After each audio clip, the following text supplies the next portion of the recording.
হাসানাত সাহেব, আপনি এখন কান্না করেন না আর বলেন যে কার জন্য কি করলাম। আরে ভাই, আমরা হলাম বাঙালি।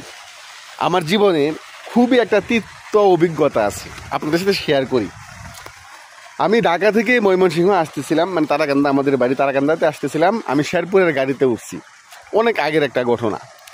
তো শেরপুরে গাড়িতে উঠার পরে ওই গাড়ি শেরপুর যাবে, অথচ ময়মনসিংহ এসে বলতেছে যে আর যাব না। এই ময়মনসিংহ বাইপাস আসার পরে বলতেছে আর যাব না, আমরা মাসকান্দা বাস টার্মিনালে শেষ, আমরা আপনাদেরকে অন্য গাড়িতে উঠায় দেব।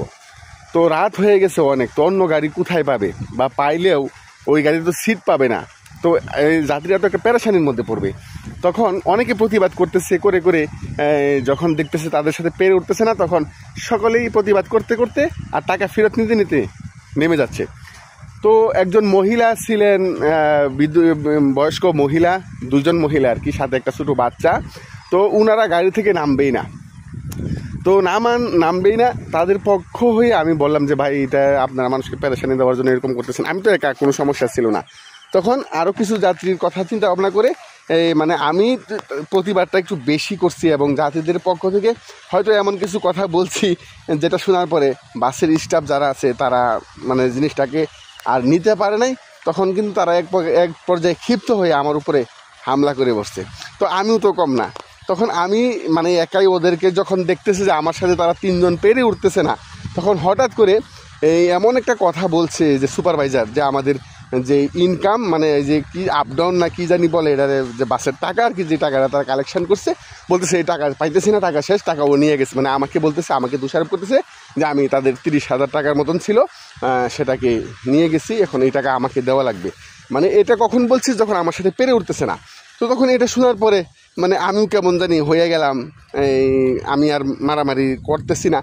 তো এই অবস্থায় পরে তারা একটু সুযোগ নিয়ে আমাকে দোষারোপ করতে করতে আমার উপর আক্রমণ চালাইতেছে। তো দেখলাম কি, যে যাত্রীরা যে যার মতো করে সবাই কিন্তু আস্তে আস্তে চলে গেছে, কেউ আমার পক্ষ হয়ে আমার পাশে থাকে নাই। তো এরপরে আমাকে টার্মিনালের যে টিকিট কাউন্টার যেটা, সেখানে পাশে একটি রুম ছিল, সেখানে নিয়ে আটকাইছে যে আমাকে টাকা দেওয়াই লাগবে। অথচ প্রত্যেকটা মানুষ চলে গেছে, কেউ কিন্তু, অথচ আমি তাদের পক্ষ হয়ে আমি এই প্রতিবাদটা করছি, যার কারণে আমাকে বিপদে পড়তে হয়েছে। তো তখন এক পর্যায়ে যখন পরিচয় দিছি যে আমার বাড়ি তালদিঘি তারাকান্দা, তো এগুলো শোনার পরে আরও দু একজনের পরিচয় দেওয়ার পরে তারপর তারা আমাকে ছেড়ে দিছে।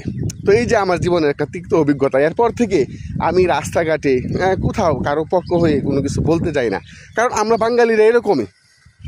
আপনি একজনের পক্ষে কাজ করবেন, ভালো কাজ করবেন, যখন বিপদ দেখবে তখন কিন্তু তারা আপনার পাশে থাকবে না। আবার যখন তাদের স্বার্থে আঘাত এসে যাবে, তখন কিন্তু আপনি তাদের জন্য কি করছেন, আপনার কী অবদান তাদের জন্য, সেটাও কিন্তু তারা ভুলে যাবে, মনে রাখবে না।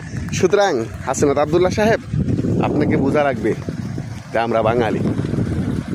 আপনার কি দায় পড়ছে, কি ঠেকা পড়ছে নিজের জীবনের রিস্ক নিয়ে এই জনসেবা করার, দেশের সেবা করার। ভালো থাকবেন সকলে।